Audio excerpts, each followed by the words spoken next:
¿Qué tal? Muy buenas a todos. Esto es Grips and Mix, el podcast de BJJ Canarias. Y como siempre, antes que nada, saludar a mi amigo, a mi hermano Sangief, ¿Qué tal? alias Gonzalo Zamijoski. ¿Qué tal, Jay Butter Chicken? ¿Cómo estás? ¿Bien? Muy bien, ¿tú? ¿Bien? No me puedo quejar. Podría ser peor. Sí, podría Podría ser ser peor. indio. Sí, podría ser peor. Sí. Sí. ¿Cómo estás? Bien, bien. Aquí contento de estar aquí. ¿Y qué tema lo vas a llevar tú esta vez? ¿Qué tema has sugerido, has proponido hoy? He proponido... nada, estaba leyendo los artículos de BJJ World y había uno que decía cómo eran las diferencias en los entrenamientos en los 90s y en los 2000 en la era pre-internet y todo lo que conlleva, ¿vale? Claro, yo decía que pensaba que solo hablaba de lo que era información, ¿no? Que hoy por hoy, lo que hablamos siempre, puedes meterte en YouTube o en cualquier plataforma que se dedica a eso, como Sí, de instrucciones, BJJ cualquiera de Fanatics. instruccionales. Podés conseguir prácticamente cualquier material para estudiar o página de datos, on demand y esas mierdas. Sí, Pero claro, también había un apartado que hablaba de cómo, más allá del conocimiento, cómo hoy por hoy las plataformas, cómo son usadas las redes sociales para crecer como atleta también. Que antes era un factor que antes no no existía. había, claro. Pero nada, y hablaba de cómo la diferencia es entre un competidor en los 90-2000, era pre-internet, ahora, ¿no? Y hablaba de eso, como que se caracterizaba por, y coincido con la tenacidad, o sea, un tipo que iba a entrenar todos los días y lo que hablamos siempre, el entrenamiento old school de porrada, y el Sí, más fuerte sobrevive a matarse. sí. Y hoy por hoy, que gracias a internet y a los conocimientos y aprender de los mejores o ver cómo entrena tal persona que es profesional y tal, y no solo entrenamientos, no solamente conocimientos, sino también estrategia, dieta, complementación Sí, sí, física, sí, ¿no? ha avanzado todo. Sí, es verdad que yo creo que tanto antes como ahora se ha mantenido la premisa de que los pesos ligeros son más técnicos. Sí, Entonces, para mí, por ejemplo, los pesos ligeros de esa época tienen más mérito. No estoy diciendo que es verdad. sean más técnicos que los de ahora, pero tienen más mérito por, por desarrollar esa técnica en esa época sin los recursos que estamos hablando ahora, ¿no? Claro, porque antes era el más fuerte sobrevive, ¿no? Y estamos hablando Sí, de que era sí, gente que estaba, no sé cómo era el tema del doping, pero seguramente chutada, muy seguramente. fuerte Y usaba y más usaba más fuerza. fuerza que otra cosa. Entonces, es verdad Sí, que sobrevivir en esa época es verdad. Nunca lo había pensado desde ese punto de vista. sí. Un Un de la poco. arriba en los 80, en los 90, que dicen Claro, que era todo claro. flaco, Sí, que bueno, ahí empezó a desarrollar su juego, ¿no? Para sí, contrarrestar eso. sí, sí, sí. Un poquito más tarde, a mí se me viene a la cabeza Cayo Terra o Jeff Glover y eso, Sí, ¿no? Al principio, sobre todo, ese nivel técnico que desarrollaron y teniendo esa cultura, ¿no? O también, por ejemplo, uno que me gustaba mucho, que es anterior a estos, Draculino, sí, también, ¿no? Muy técnico y se que adaptarse. crecer Sí. con toda esa gente, ¿no? Es verdad que hoy por hoy el tener estas herramientas ayuda mucho a un atleta. Primero porque se puede ver, hemos visto gracias a las redes sociales muchos atletas profesionales hoy en día cómo te muestran cómo es un día en su vida, y me imagino que eso sirve de inspiración y de ayuda a muchos pibes que están empezando para ver eso. Bueno, a ver qué hace, qué hace diferente a mí. Bueno, se levanta y entrena o cada vez vemos más. Sí, Fisioterapia, meditación, qué come.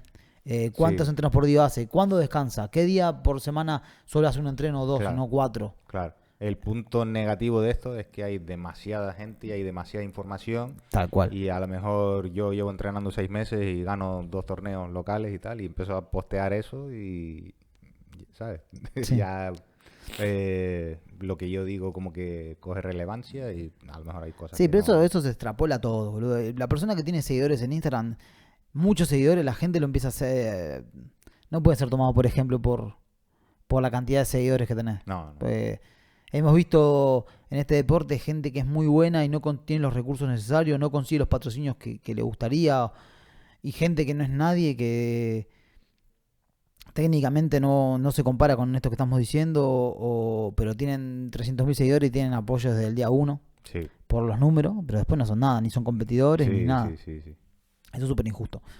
Yo lo que pensaba de más que nada de esa época es sobre todo la información, porque mirá lo que estoy pensando, ¿no? Vos sos de una academia, sos de Carson Gracie de esa época, en Brasil, en los 80, 90. Aprendías lo que se usaba en tu academia, lo que usaban tus entrenadores, que eran pioneros en esto, que Mm, no había nadie anterior a ellos prácticamente. y tenías ese juego. O sea, si primero que no había tantas, o por lo menos no estaban nombradas, no se conocían tantas posiciones como ahora seguramente, o tantos juegos como hay ahora, Seguramente. pero estabas limitado a aprender lo que sabía tu maestro y poco más. Sí. No, más en esa época todavía que era muy difícil de que una academia y visitar otra. Creonchi. Creonchi y todas esas mierdas. Sí, sí. Entonces te limitabas a saber solamente lo que se entrenaba en su academia y ya está. Y también eso de traer gente de otras disciplinas o ir tú a entrenar a otras disciplinas también era muy raro. Sí, Era, o casi inexistente, exacto. es verdad. Sí. Y entonces, claro, donde se demostraba un poco o el punto de referencia para ver tu nivel o por dónde estás eran los torneos, ¿no? Sí, sí. Que ahí después también habían menos equipos. Los equipos eran como más conocidos entre ellos. Había más pique también, Sí. ¿no? Entonces, después también lo que decías tú, si por cualquier rifirrafe o cualquier malentendido te ibas de tu equipo y te ibas al otro, pues ya después ahí había mucho conflicto, Sí. ¿no? Y después no vi el artículo en detalle, pero también hablaba del tema de la defensa personal y eso, ¿no? Sí. Un poquito. Que Pero hoy está prácticamente olvidado de lo que hablamos muchas veces. sí, que digamos que los orígenes son esos un poco, ¿no? También se popularizó el jiu-jitsu por eso mismo, porque a cualquiera de otra disciplina lo llevabas al suelo y era un niño pequeño, Sí, básicamente. no tenía nada. Exacto, exacto. Entonces de ahí aplicado en la calle y defensa personal y eso pues cogió mucho auge, ¿no? Sí. También es que estamos en una época quiero decir, cuando hablo yo de que capaz que no existían tantas técnicas o no se conocían tantas técnicas, se aprendía también de un poco más de los compañeros que de otra cosa en el sentido de tengo un compañero que siempre hace esto y capaz que estaba haciendo yo que sé, un Kimura y no todo el mundo lo conocía o no te lo había enseñado tu maestro y lo aprendías de él. Imagino que era difícil, o sea, vos tenías un arsenal, la otra academia tenía otro, ¿sabes lo que te quiero decir? Sí, sí, sí. Te quiero decir, como que muchas cosas se fueron descubriendo sobre la marcha. Sí, lo único que se me ocurre es, sobre todo los judokas y eso, que empezaron a entrenar eso, pues aplicar cosas de judo, ¿no? Sí. El tema de la presión o a lo mejor ciertas llaves que ya son bastante dominantes en judo, pues adaptarlas al jiu-jitsu y que se hagan más populares, digamos. Entonces a lo mejor si en tu academia había muchos judokas, pues tu estilo a lo mejor iba a ser más, ¿no? Sí, puede ser. También ahora pensándolo, me imagino que hoy por hoy se ve mucho más. O sea, hoy por hoy es raro que vos vayas a una competición y veas a alguien que haga algo que no sepa lo que es. O sea, lo puede hacer mejor o peor. Te puede coger un especialista en palanca de brazo y meterte una palanca de brazo desde una posición que no conocías, que se puede sacar una palanca, pero es una palanca de brazo. Pero capaz que en esa época venía un tipo y te hacía una técnica que no tenías ni puta idea que te estaba haciendo, ni en la posición que te estaba metiendo, porque no lo habías visto, en tu cabeza no existía. Pero él en su academia sí lo hacía porque lo hacía un compañero y le resultaba eficaz. Yo que sé, ¿entendés lo que te quiero decir? Sí, sí, por ejemplo, lo que mencionaste tú antes de la arriba, yo no sé exactamente cómo él desarrolló, ahora no me acuerdo, lo leí en su momento, pero tampoco me acuerdo del detalle exacto. No sé si como que, a ver, él era peso ligero y eso, y era guardiero, y se vio encima entrenando en Carlson Gracie, que eran todos Sí, lucha, presión, amasadores, matar. Claro. Entonces yo no sé si fue como algo de casualidad que él pilló el gancho ahí y después dijo, esto es efectivo, y entonces empezó a trabajarlo, o ya desde antes él dijo, voy a hacer esto y a ver cómo funciona. No sé cómo fue el proceso, pero bueno, es un claro ejemplo de lo que dices tú, ¿no? Es una técnica que tal y ya he comprobado que funcionaba en competición también. Sí, claro. Pues la gente lo empezó a desarrollar, igual que después vinieron los Méndez y cuando el berimbolo se hizo súper famoso, después los Millao también lo único que hacían era berimbolo, antes de llegar a cinturón negro, incluso Sí. las primeras etapas suyas en cinturón negro, lo que hacían era berimbolo, berimbolo, berimbolo. Claro, también hay cuenta que cuando una técnica es nueva y explota, digamos, es como la novedad. Sí, es verdad. Entonces también pasa que la gente no sabe cómo defender esa técnica hasta que después ya van desarrollándose, ¿no? Igual que si hablamos de los heel hooks y todo Sí, eso, sí, sí, ¿no? sí. Que quizás que es lo que está de moda ahora, ¿no? Sí, sí, Que sí. lleva una temporada larga. Pero Larga, como larga. que es tan, Pero porque es efectivo. es efectivo y es tan amplio. Hay tantas posiciones y posiciones que no conoces y siguen Claro, sacando cosas. claro. Y hablando de esa etapa también, eso que decían que las llaves de pierna estaban prohibidas, que Claro. no sé qué, ¿no? Y encima en esa época no había internet ni nada. Difícil. Habían recursos, pero era más difícil llegar a ellos. A lo mejor, Sí. no sé, vídeos VHS de, yo qué sé, de los torneos en Japón y Sí. alguien lo conseguía o lo traía o cosas así, ¿no? Otra cosa que estoy pensando que no existía gracias a la falta de internet, que es rara, es gracioso, ¿no? Porque en esa época es conocida como la época que más piques había, quizás, sobre todo en Brasil, entre academias. Entonces cuando ibas a un torneo eran 2 barras bravas, ¿no? Parecía un partido de fútbol. Sí. Pero a su vez no había eh, no, los beef que hay hoy por hoy gracias a las redes sociales, gracias a Twitter, gracias a Instagram, no existían. No. Y sin embargo hay fotos o videos de esa época en internet y era desmedida la rivalidad entre equipos. Y hoy Sí, por hoy sí. también pasa, pero es más gracias a más personal, es más uno de un equipo contra otro de otro Sí. equipo gracias a las redes sociales. También toda la gente de Old School dice que cuando teníamos un problema salíamos fuera y lo resolvíamos Como debe ser. fuera, que sí, Como debe ser, Jay. como hiciera falta, ¿no? Ahí tirando mierda por Pero quiero internet. decir que y estás antes no detrás de hacía tu- falta vender un evento, vender un como hoy por hoy se hace, ¿entendés? Claro. También habían menos eventos, era un público más reducido, ¿no? También. Sí, Mm, pero sí, también por la naturaleza de cómo era antes y la idiosincrasia que había, también había menos mujeres practicando en esa época, es verdad, sí, casi ¿no? poca. Muy pocas, sí. Habían, porque sí, he oído historias y tal, ¿no? Y la primera mujer que recibió Faiza Coral, no me acuerdo su nombre. Sí, brasilera, ¿no? Que el otro Y día- sí, y que lleva entrenando desde no sé cuánto. Habría empezado por esa época, más o menos. Claro. Sí, es verdad que hoy, gracias a internet se abrió un mundo. O sea, quiero decir, mirá cómo empezamos nosotros. A mí no me hizo falta tener un compañero que entrene Jiu-Jitsu. Me metí en internet, vi donde había una academia cercana, me llamó la atención y fui. Sí. Yo lo conocí por eso, por UFC y tal, no sé qué, y empecé a buscar vídeos, conocí algo de jiu-jitsu japonés, pero después se puso de moda el brasileño Sí. y tal, no sé qué, digo, pues me gustaría probarlo, y lo mismo que tú, busqué por internet y fui a probar, digo, o me gusta o me rompen todo y no vuelvo nunca más. Y pasaron las dos cosas. Sí, No sé hasta qué punto, o sea, claramente fue beneficiosa la entrada de las redes sociales, la entrada del internet sobre todo para demostrar eso, que hoy por hoy lo importante que es estudiar, lo importante que es apoyarte Mm. en contenido así. Y que yo creo que el deporte ha crecido. Hay Sí, más gente claro. que lo conoce, llega más personas a nivel mundial, se practica más, aunque todavía sigue siendo un deporte minoritario, ¿no? Pero yo creo que ha ayudado. Sí.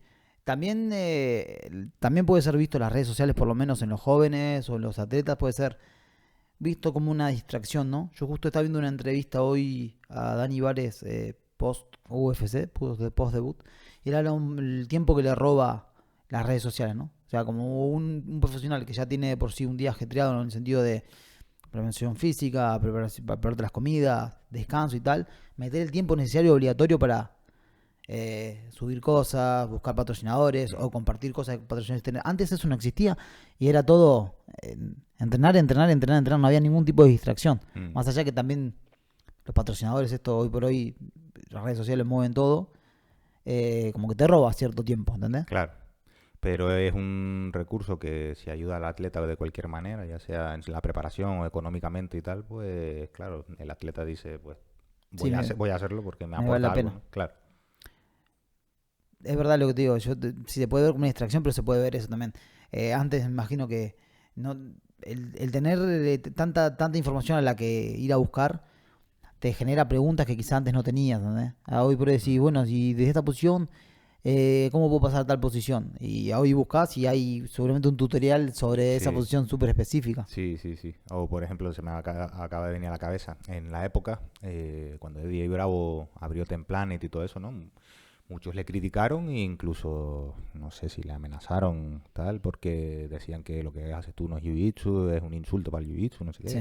En esa época, ahora está todo normalizado y parece todo normal, pero en esa época Eddie Bravo lo pasó jodido, encima que venía de ser alumno de Jean-Jacques Machado, ¿no? Sí, Y él hizo kimono, él ha hecho kimono. sí. Y claro, a lo mejor antes tú decías, quiero saber más de Templanet o quiero ver cómo trabaja esta gente. Sí. Tenías que ir a un gimnasio físico, ¿no? Sí. Pero ahora hay vídeos, hay canales, ¿Cuántos gimnasios tendrá temprano hoy por hoy? ¿Cuántas filiales? Lo voy a buscar después. Pero no una sé, pero pasada. a nivel mundial, ¿no? A nivel No sé, mundial, ¿no? no sé, si en su momento vi 200 y pico, pero no sé si más, incluso. Qué Porque locura. claro, ya hay varias generaciones, Sí. esos alumnos han abierto sus academias, los alumnos de los alumnos han abierto academias, entonces Sí, hay filiales dentro de la filial, ya hay, como ha pasado con los Martínez, que son los freaks, ¿no? Hay 4 o 5 ya gimnasios. hay 4 o 5 ya, claro. Sí. Sí. ¿Vos crees que fue beneficioso a grandes rasgos entonces la aparición del internet? Para un competidor, por A ejemplo. grandes rasgos, sí. Sí, yo creo que sí. Puedes aumentar tu base de seguidores, puedes tener seguidores que no sean locales, sino a nivel global, a nivel mundial. pueden ver el trabajo que estás haciendo para captar patrocinio, para que te llamen para eventos, Sí. ¿no? Antes era mucho más difícil. También ahora, entre comillas, es más fácil ir a eventos de otros países, ¿no? Sí. Mm, sí, y Mirá lo que estaba pensando.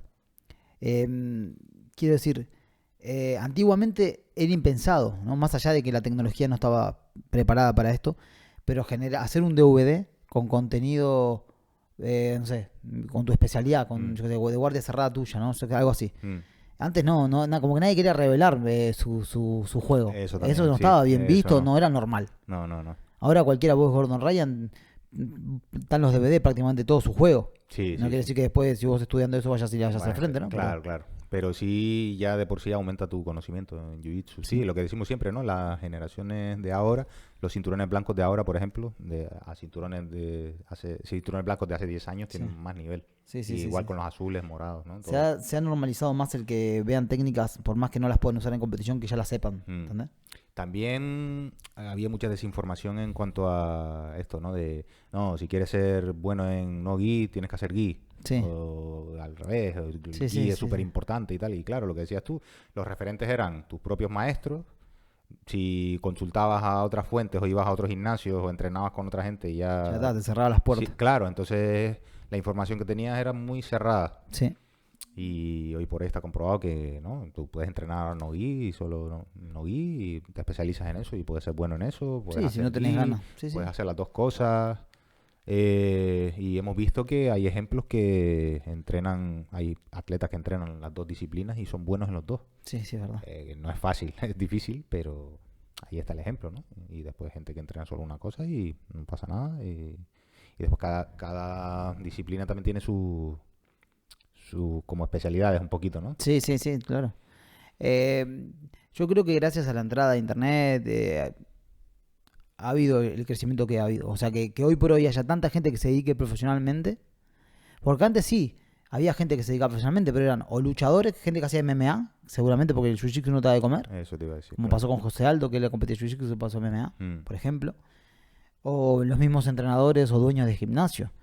No había tantos atletas que se dediquen a competir solamente porque no existía. claro. No había una persona en la cual, un referente en el cual mirar a ver cómo hizo este pibe para llegar hoy por hoy. Te digo, gracias a Instagram y tal, y gente, y los canales de YouTube sobre todo, cómo te muestran el día a día. Hay gente que se inspira y dice, ah, mira, si este pibe pudo, yo también puedo, porque Mm, hay gente de gimnasios mega conocidos hasta gimnasios muy pequeños sí, sí, que sí. están viviendo de esto. Sí, y después fuera de, digamos, de tu academia o tus maestros y eso, pues los referentes eran los Gracie, ¿no? Sí, Ellos son los que propulsaron el Jiu-Jitsu primero en Brasil y después a nivel mundial. Entonces ellos eran un poco como los ídolos o los referentes, ¿no? No sé, sí, lo que hacían ellos era lo que estaba bien y era en lo que tú te fijabas. sí, Sobre todo al principio, en el old school, ¿no? Finales 90, principios del 2000 y tal. sí. Los Gracie eran el punto de referencia. Sí, sí, sí, no, es que no había mucho más. Claro. Hoy por hoy es eso, gracias a internet y tenemos muchas visiones. Tenemos sí, varias visiones distintas, no te quedas con una. Sí, sí, sí, ¿no? Y cada vez más. A mí me está costando seguir a todos los atletas de la Nada, actualidad y imposible. su palmarés y todo. Aparece gente nueva que sigue quién es y empezás a ver y con quién peleó, de dónde salió y bueno, está el gimnasio y tal, pero imposible estar al día con todo. Mm, Y competiciones sobre todo, ya es sí, sí, sí. impensado. Después ahora también se ven más niños. Antes los niños, no sé, creo que eran los Gracie, los Machados, y no sé Poco si más. alguno más, sí. No, no, y desde más chicos, de que cada vez más pequeños son profesionales. Exacto. O tienen patrocinadores desde muy Sí, chicos, sí. redes sociales, YouTube, todo. Sí, sí. Pero antes era... Impensado. Sí, Impensado porque imposible. incluso en las primeras competencias no había categoría de niños. Mm. Incluso, lo hemos hablado también, yo en esa época, claro, estoy cogiendo más de referencia a Brasil. Sí. Estaba la lucha libre, Mm. pero el jiu-jitsu como que acaparó toda la atención y como que puso en la sombra un poquito a la lucha libre, Sí, ¿no? la verdad En que ese en los momento. últimos años sí ha aparecido un poco Y, más, pero y sí claro, es. y en esa época, sí, sí, lo que dices tú, en esa época, claro, no sé, mirándolo ahora en retrospectiva, ¿no? Sin kimono, encima si hace calor y tal, no sé qué, lo veo como más práctico y es muy similar a jiu-jitsu, Sí, ¿no? Es prácticamente igual. sí, sí. Entonces, pero claro, el jiu-jitsu acaparó todo y como que el jiu-jitsu fue el bueno, el lucha libre fue el malo y entonces, claro, la gente se inclinó por jiu-jitsu y kimono, ¿no? Sí, Sobre más todo. kimono. Después empezó. Yo creo que el tema del no-gi va de la mano de los primeros gimnasios de jiu-jitsu y del MMA, porque tenías cosas sin kimono para. Era lo más real, ¿no? Claro. Jay, me gustaría saber qué opina la gente, que me gustaría que lo pongan en los comentarios de YouTube. Eso, pros y contras de haber entrado de lleno en la era de internet, cómo afectó nuestro deporte, y si coinciden con lo que decimos nosotros, si creen que fue un beneficio, si creen que al contrario fue un retraso sobre todo para los que se dedican profesionalmente. Sí, exacto. Y bueno, que estamos en las redes sociales, Jake, estamos en Facebook, en Instagram, en Twitter, en la X, y en bjjnaras.com. Exacto. Y en las plataformas de audio estamos en Spotify, Stitcher, Apple Podcasts e iVoox. Y nada, gracias a los Patreons por estar ahí una vez más y nos vemos la próxima. Grips and Mix.